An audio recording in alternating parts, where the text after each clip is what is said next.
আপনাদেরকে পিছনে একটা ভিডিওতে বললাম যে হচ্ছে এখানে একটা আপনার গাছ দেখলে মনে হয় যে অনেক পুরাতন। এই যে দেখেন এই গাছটা, এটা দেখলে কি মনে হবে আপনার? মনে হবে না মেবি 4-5 বছর আগে গাছটা লাগানো হয়েছে? বিশাল বড় এই গাছ, কিন্তু আসলে একদম টোটালি না। কারণ হচ্ছে যে এই গাছটা আপনার মেবি 2 বছর দেখতে মনে হচ্ছে, কিন্তু এটার বয়স শুধুমাত্র 1 মাস। 1 মাসের মধ্যেই এই যে ফুল ভিউটা দেখেন, জাস্ট ফর 1 মাসের মধ্যে এত সুন্দর একটা বীজ তৈরি করে ফেলছে। আসলে সবকিছু ডুবাইকে দিয়ে সম্ভব।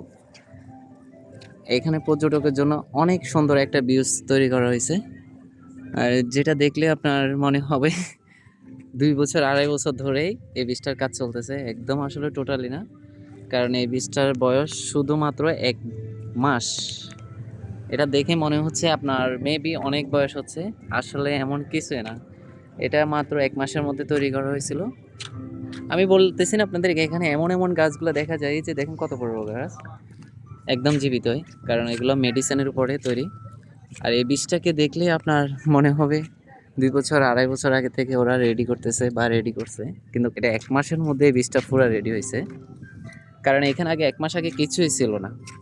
এই যে দেখেন নতুন বালু, এখানে 1 মাস আগে, এখন স্পিড বোট হইতে এখানে সব কিছু পাওয়া যাচ্ছে। এটার লোকেশন হচ্ছে যে আপনার দুবাই থেকে আসলে শারজার একদম মুখে, এটার নাম হচ্ছে মানজার।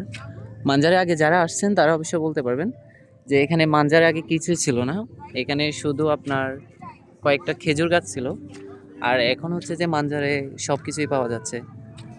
আগে এখানে মানজারে আমরা আসতাম প্রায় ঘোরার জন্য, তো এখানে টোটালি কিছু ছিল না। এখন এখানে রেস্টুরেন্ট, ইভেন্ট, মানে আপনার সব কিছু পাওয়া যাচ্ছে। আর এখানে বিনোদনের জন্য অনেক কিছু অলরেডি ওরা তৈরি করছে। এখনো এটা উদ্বোধন হয় নাই, উদ্বোধন হয়ে যাবে হয়তো আপনার মেবি 2-4-5 দিনের মধ্যেই। কিন্তু এখানে অলরেডি পর্যটক আসা শুরু করে দিছে।